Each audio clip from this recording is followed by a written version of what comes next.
नमस्कार। मैं कीर्ति कुमार शर्मा, हरियाणा के सर्कल सेक्रेटरी के साथ साथ भारतीय बीएसएनएल ऑफिसर एसोसिएशन का जनरल सेक्रेटरी का भी कार्यभार वर्तमान में मेरे पास है। मैं आप लोगों के सामने ये कहना चाहता हूँ कि थोड़ा सा आप, अगर आप सच्चाई सुन सकते हो और एक बार आप एसोसिएशन से हट करके, आप किसी भी एसोसिएशन में नहीं हैं, आप उस बिंदु को मद्देनज़र रखते हुए आप इस वीडियो को ज़रूर देखना। ये वीडियो सिर्फ आप लोगों के लिए है जो बीएसएनएल के डीओटी एम्प्लॉइज़ और बीएसएनएल एम्प्लॉइज़। अब ये दो कैटेगरी में मैंने नहीं बांटा है, ये इन यूनियन और एसोसिएशनों ने बांटा है। मैं आपको बताऊं, डीओटी किसने बनाया और बीएसएनएल किसने बनाया। डीओटी भारत सरकार का डिपार्टमेंट ऑफ टेलीकम्युनिकेशन है और बीएसएनएल उसके अंतर्गत कार्यरत पब्लिक सेक्टर यूनिट है। अब ये बीएसएनएल बनाया किसने है? अगर बीएसएनएल भारत सरकार ने बना भी दिया था तो बीएसएनएल को एब्जॉर्ब करने के लिए किन लोगों ने आपको प्रेरित किया था? अब जरा सोचो। और जो लोग आज भी डीओटी के एम्प्लॉइज बीएसएनएल में कार्यरत हैं, आप मुझे बताओ कि क्या उस समय कोई जोर जबरदस्ती थी कि आप लोग बीएसएनएल को ऑप्ट करो? मन मर्जी थी। आप बीएसएनएल में आना चाहते हो बीएसएनएल में आइए, आप डीओटी में रहना चाहते हो तो डीओटी में आइए, लेकिन बीएसएनएल में आओगे तो आपको ये 2 रुपये का आपको लाभ होगा। और इन एसोसिएशनों ने हम सभी लोगों को भ्रमित करके और बीएसएनएल में एब्जॉर्ब करवा दिया डीओटी के एम्प्लॉइज को। उसके बाद जो भी भर्तियां हुई वो बीएसएनएल में हुई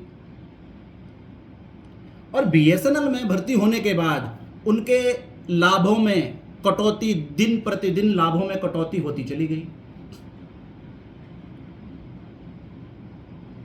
पेंशन का मुद्दा आप लोगों के मैं सामने लेकर के आऊंगा। सबसे पहले डीओटी के एम्प्लॉइज का पेंशन का मुद्दा, अगर आप कहीं इस तरीके से आप सोच रहे हैं कि इन एसोसिएशनों के साथ हम जुड़ करके हमें इतना बड़ा लाभ हुआ है, इतना बड़ा हमें काम किया है, आपको अगर यकीन नहीं, अगर मान नहीं सकते हो आप लोग, तो मैं आपको मजबूर कर दूंगा मानने पे कि भारतीय बीएसएनएल ऑफिसर एसोसिएशन अगर भारत संचार निगम लिमिटेड के अंदर अगर नहीं आती तो आप लोगों की पेंशन वाकई खतरे में थी। हमने डीओटी के लोगों को भी पेंशन को सेव किया है और करेंगे। और जो लोग 22/12/2003 तक भारत संचार निगम लिमिटेड में आए हैं वो भी पेंशन के हकदार हैं। वो कैसे, मैं विस्तृत चर्चा करूंगा। मेरे पास पूरा रोड मैप है और मैं कोई चुनावी वादे नहीं कर रहा हूं। ये चीजें तो इन लोगों को करना चाहिए था, इन एसोसिएशनों को करना चाहिए था कि हम ये करेंगे, लेकिन ये आप लोगों के सामने नहीं आ सकते हैं क्योंकि इनके पास ना रोड मैप है, ना सोच है, ना समझ है, ना इस प्रकार की बुद्धि और ना इस प्रकार का वाणी और ना इस प्रकार का व्यवहार इन लोगों के पास है। मैं पेंशन के मुद्दे पे आता हूं। सबसे पहले डीओटी के पेंशन की बात कर लेता हूं मैं, उसके बाद जो रिक्रूटी बीएसएनएल में आए हैं उनकी पेंशन की बात करूंगा मैं। थोड़ा सा आप लोगों को वीडियो देखना होगा, आप लोगों के हित के लिए है, आप लोगों के फायदे के लिए है, आप लोगों के उज्जवल भविष्य के लिए है। हम काम कर रहे हैं, करेंगे और करते आएंगे। मैं थोड़ा सा विगत दिनों में जो डीओटी के एम्प्लॉइज़ थे उन डीओटी के एम्प्लॉइज़ का पेंशन का मुद्दा मैं आपको बताऊंगा। उसमें पहले ये था कि जब 1/10/2000 को आए से पहले वाले अब्जॉर्व हुए पेंशन उन लोगों की सेफ थी। वो 1972 37A के तहत उनको भारत सरकार पेंशन देगी, ये निर्णय था, एग्रीमेंट था और ये इस प्रकार का सर्कुलर भी था। उसके बाद गवर्नमेंट आई पुरानी 2006 में, ये देखिए पत्र देखिए 2006 में, 2006 ये भारत सरकार का लेटर है, ये देखिए ये भारत सरकार का लेटर है, डिपार्टमेंट टेलीकम्युनिकेशन का। 15 जून 2006 को एक अपने पुराने आदेशों को पलट करके एक आदेश लाया गया। The chairman and managing director Bharat Sanchar Nigam limited, New Delhi, 15 June 2006। Kindly refer to this office department DO of even number dated 15 March 2005 regarding the decision of the government with reference to pension payment. In this context, it is further stated that number 1, the annual pension and liability of the government in respect of employees of DOT oblique DTS oblique DTO who retire prior to 1/10/2000 and those who have worked are working in BSNL on deputation, means जो अब आप काम कर रहे हो deputation, and for those who are absorbed in BSNL, जिन्होंने BSNL absorb कर लिया, shall not exceed 60% of the annual receipt to government from the following item। 60% से ज़्यादा नहीं होगी अगर आपका इनके इन मदों के रूप में गवर्नमेंट के पास रिसिप्ट नहीं आती है तो। Number 1, dividend income from MTNL BSNL, licence fee from MTNL BSNL, corporate tax oblique excise tax oblique service tax paid by BSNL। Any amount exceed 1 above shall be borne by BSNL। अगर इससे ज़्यादा अगर pension की अगर बात आती है तो वो BSNL बोर्न करेगा। तो जब BSNL की वो स्थिति रहेगी नहीं तो BSNL कहाँ से बोर्न करेगा? यही आदेश आया, यही एसोसिएशन थी, यही यूनियन थी जो कहते हैं कि हम DOT के एम्प्लॉइज़ के वफादार हैं, DOT के एम्प्लॉइज़ का हम क्या कहते हैं रखवाले हैं।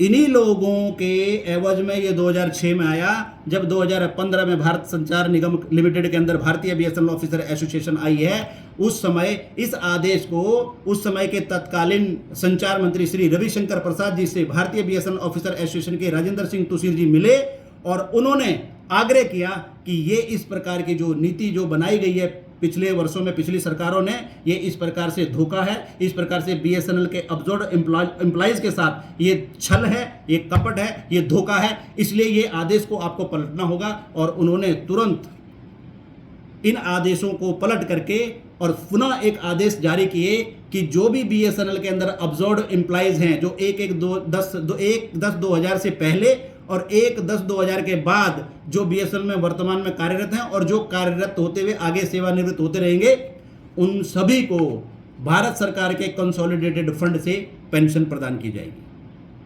कितना बड़ा ऐतिहासिक फैसला है 2006 से लेकर, और ये 10 साल 11 सालों तक ये फैसला नहीं करा पाए और भारतीय BSNL ऑफिसर एसोसिएशन आने के तुरंत बाद इस फैसले को पलटाकर आप लोगों के हक में निर्णय किया गया। ये DOT के पेंशन का पहला पार्ट। अब पेंशन के दूसरे पार्ट में अभी सरकार ने 3 मार्च 2023 को पर्सनल अफेयर्स ने एक मेमोरेंडम जारी किया। इसमें सिर्फ ये लिखा हुआ है, coverage under central civil services pension rule in place of national pension system of the central government employ who were recruited against the post vacancies advertisement notified for recruitment on or before 22/12/2003। 22/12/2003 से पहले जो भी लोग भारत सरकार की advertisement पे या भारत सरकार की वैकेंसी पे रिक्रूट हुए हैं किसी भी PSU में, वो भारत सरकार के कर्मचारी माने जाएंगे और वो पेंशन के हकदार हैं। अब इसमें देखिए, इस मेमोरेंडम में कहीं डिपार्टमेंट टेलीकॉम को कहीं या BSNL को कहीं एंडोर्स किया गया? नहीं किया गया। ये प्रत्यक्ष को प्रमाण आप लोग, फिर भी आप लोगों के ऊपर वो चश्मा चढ़ा हुआ है, ये मुझे समझ नहीं आती है। अब देखिए नहीं है। अब इसके एवज में ये देखिए चिट्ठी हमने लिखी अश्विनी वैष्णव जी को, डेट क्या है?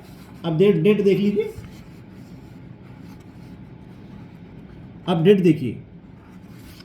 ये हमने चिट्ठी लिखी 6/4/2023 को department telecom services of India के द्वारा वर्ष 2000 में अधिसूचित विज्ञप्ति और रोजगार समाचार में प्रकाशित रिक्तियों के अनुसार भर्ती चयनित TTA को भारत सरकार DO PNPW के नवीनतम OM के अनुसार दिनांक 3/3/2023 के अनुरूप पेंशन नियम 1972 के अनुसार पेंशन भोगी लाभ पुरानी पेंशन योजना सहित सभी लाभों को प्रदान करने हेतु अनुरोध। जब हमने 6/4 को ये पत्र लिखा, ये मैंने पत्र लिखा, मेरे पास महासचिव का चार्ज था, मैंने खुद पत्र लिखा पूरी डिटेल के साथ, नियम और कानून के साथ, किस एडवर्टाइजमेंट के थ्रू ये लोग आए थे। देखिए इतना बड़ा पत्र हमने लिखा हुआ है। किसको लिखा हमने? माननीय श्री अश्विनी वैष्णव जी, माननीय संचार एवं रेलवे मंत्री, संचार भवन नई दिल्ली, पत्र लिखा। पत्र लिखने के तुरंत बाद क्या हुआ? पत्र लिखने के तुरंत बाद इसको एंडोर्स किया गया। ये 6/4 को हमने लिखा, 17/4 को ये एंडोर्स किया गया CMD BSNL। पहले नहीं था एंडोर्स, मैंने आपको दिखाया, पहले एंडोर्स नहीं था। 6/4 को हमने लेटर लिखा और फिर ये 17/4 को भारत संचार निगम लिमिटेड को एंडोर्समेंट किया गया कि इसके तहत अगर आपके कर्मचारी या अधिकारी आते हैं तो इसका पुनः संज्ञान लेते हुए इसकी जो सभी कार्रवाई जो है सुनिश्चित करते हुए भारत सरकार को अवगत कराया जाए। ठीक, उसके बाद जब इस पत्र पे ये कुछ कार्रवाई नहीं हुई, फिर हमने फिर 6/7 को एक पत्र लिखा। 6/7 को फिर हमने भारत संचार निगम लिमिटेड को इसको अश्विनी वैष्णव जी को पत्र लिखा। 6/7 को पत्र लिखने के बाद फिर पुनः डायरेक्ट मेरे को एड्रेस करते हुए पत्र आया। ये देखिए, ये एड्रेस किया हुआ पत्र है, कीर्ति कुमार शर्मा, D2 टाइप 5 अतुल गुरु road opposite BSNL corporate behind eastern court Delhi. इसमें लिखा हुआ है डायरेक्ट CMD BSNL साहब को जो है ये इन्होंने डायरेक्ट पत्र लिखा है। CMD BSNL corporate of consideration of the request of BSNL employee in cadre of JTO, SDs, GO, AO, TTA, JEs, लिख दिया नाम, recruited on DTS DTO 1999-2000 notification prior to the formation of BSNL grant of benefit under CCS pension rule 1972।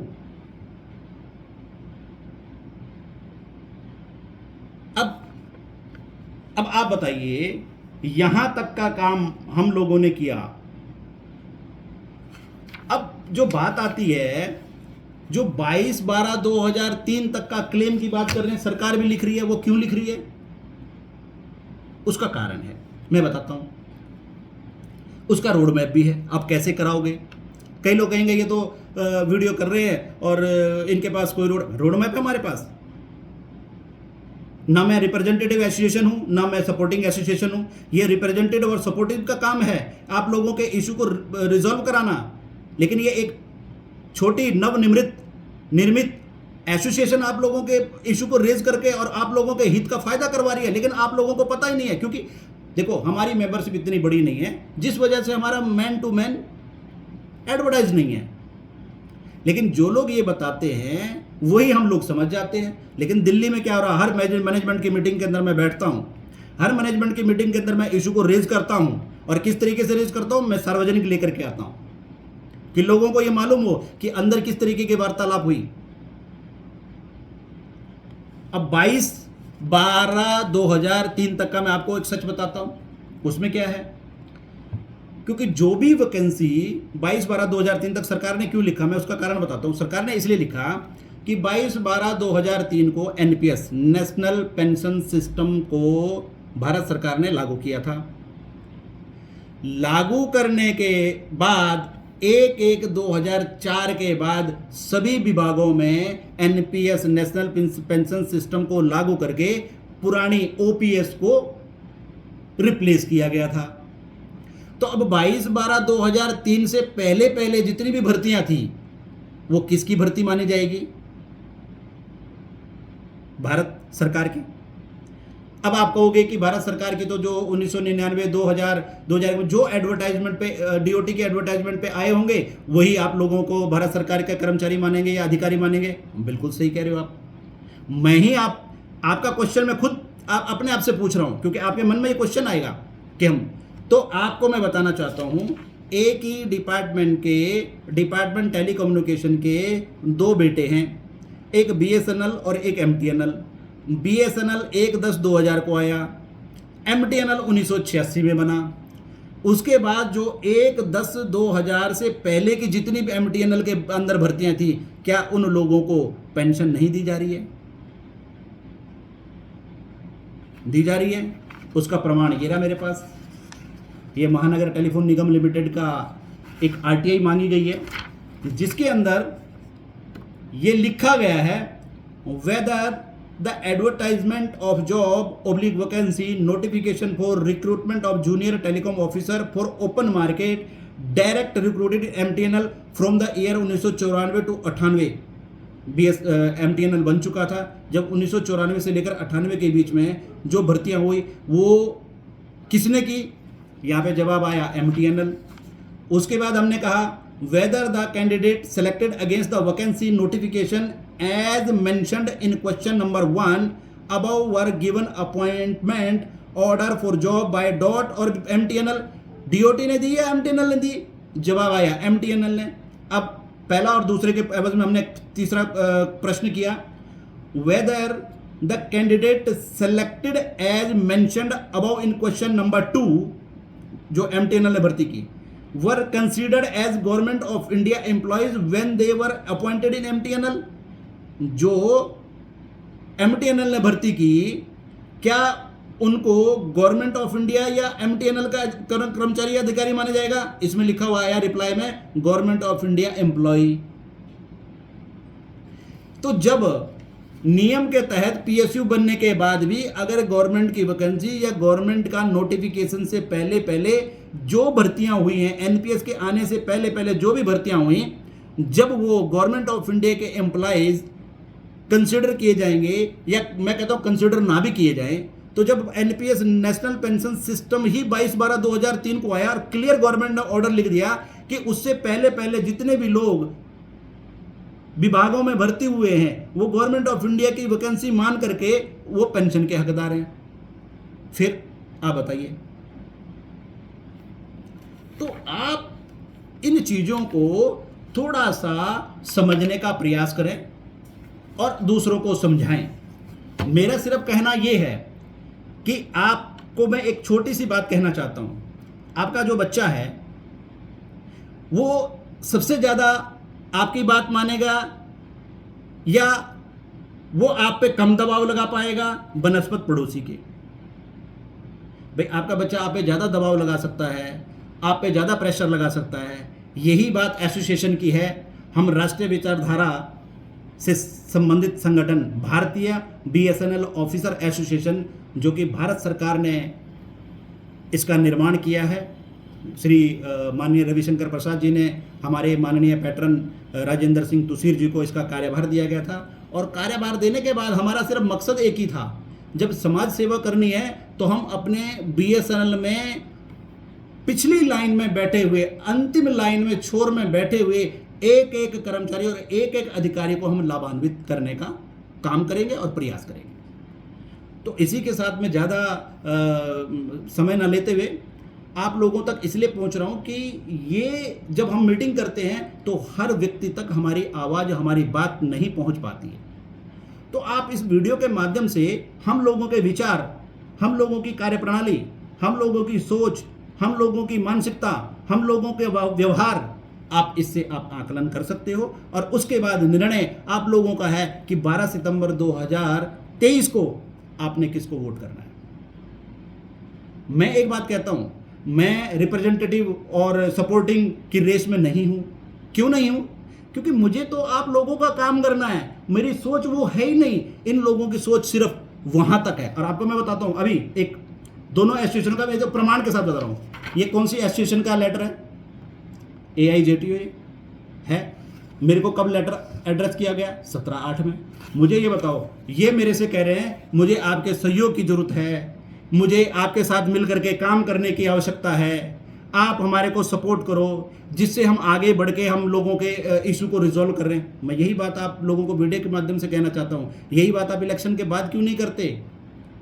यही बात आप election के बाद चिट्ठी क्यों नहीं लिखते कि आप आइए हमारी सरकार से वार्तालाप करिए, हमारा जो इशू है वो कॉमन इशू है, हम उस इशू के ऊपर लोगों के, अधिकारियों के सभी मुद्दों को हल करवाने के लिए हम एक प्लेटफॉर्म पर खड़े होते हैं। तब तो इनको याद नहीं आती बीबीओ। क्यों नहीं आती? क्योंकि जब हम मीटिंग करवाएंगे तो इनका जो असली चेहरा है मीटिंग के माध्यम से लोगों के सामने हम कहीं एक्सपोज न कर दें। इलेक्शन से पहले लेते हैं ये सपोर्ट, और इलेक्शन के बाद ये हम आप लोगों के। मैंने एक ही बात कही, मेरी विचारधारा आपकी विचारधारा से बिल्कुल अलग है, मेरी सोच आपकी सोच से बिल्कुल अलग है। आप स्वार्थ से कभी ऊपर उठे नहीं, और हमने कभी स्वार्थ के साथ कभी काम किया नहीं। यही सोच है हमारी। हमने कभी अधिकारियों के अहित की बात कभी सोची नहीं, और आपने कभी अधिकारियों के अहित के अलावा कुछ किया नहीं। और मैं आपको बताऊं, राष्ट्र विचारधारा के अंदर से जागृत होती है। मुझे देश के प्रति, मुझे राष्ट्र के प्रति, मुझे बीएसएनएल के प्रति, मुझे अपने अधिकारियों के प्रति कुछ करना है,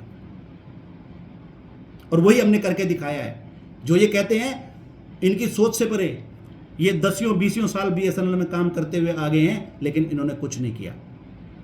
मेरी पुनः आप सभी हिंदुस्तान हरियाणा सर्कल के सभी अधिकारियों से मेरा पुनः आग्रह, अनुरोध है कि आप 22 सितंबर को इन सब तथ्यों को मद्देनजर रखते हुए भारतीय बीएसएनएल ऑफिसर एसोसिएशन के हाथ को मजबूत करें। और यकीन मानना, आपके जितने भी इशू इन लोगों ने पेंडिंग किए हैं, अगर हम मजबूत होंगे, आपका एक एक हित आप लोगों का वापस हम करवाएंगे। जो बंद हुए हैं वो सभी हम पुनः शुरुआत करवाएंगे। इसी के साथ जय हिंद, जय भारत।